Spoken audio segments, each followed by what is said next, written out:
Well, over in Canada, the Prime Minister, Justin Trudeau, may talk a tough game, but is he ready for a war? Yes, it could come to that. For years, Trudeau has bolstered his green credentials by taking household garbage from Canada and just shipping it to the Philippines, and then refusing to take it back when it turned out to be not recyclable. The Philippines is getting pretty annoyed by this. President Rodrigo Duterte just told Trudeau that he has 1 week to stop sending garbage to the Philippines, or it's war, literally. I'll give a warning to Canada maybe next week that they better pull that thing out, or I will set sail. Canada will declare war against them. Okay, this could turn out to be a war, the Great Garbage War of 2019. How will it end up? Stephen Ledrew is a former president of the Liberal Party of Canada, and he joins us tonight. Mr. Ledrew, thanks very much for coming on. So let me just good to be with you. Make the obvious point. Justin Trudeau, woke, sensitive Justin Trudeau, is sending garbage to the Philippines. How racist is that? I don't think it's racist at all. I mean, it's out of sight, out of mind. We send garbage to Michigan all the time. We have for years and years. Yeah.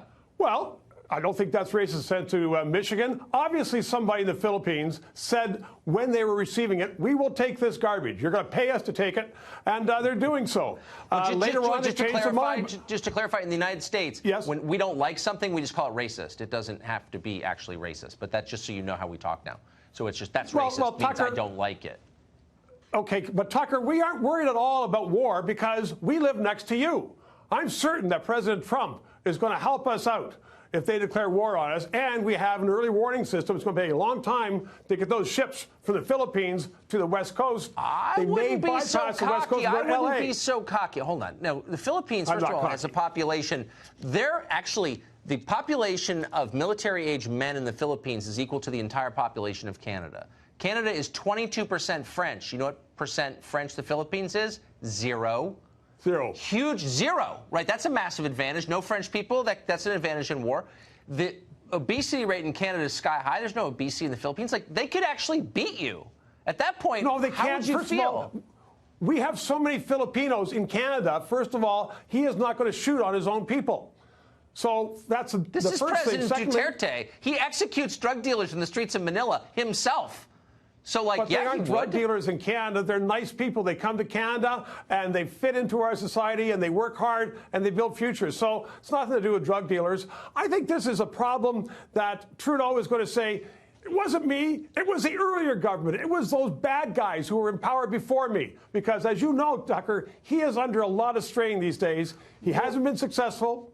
No, well, and he doesn't want another failure. I got to ask you. I mean, so from our point of view, and our president takes a lot of heat internationally, and some of it he brings on himself, whatever. But Justin Trudeau really is a buffoon. That's our perspective anyway. He seems totally callow and just sort of fraudulent. Is that the perception in Canada? Well, it is becoming the perception, unfortunately. He himself said that his role is largely ceremonial. In fact, he is the most powerful person in the country. But he says it's ceremonial.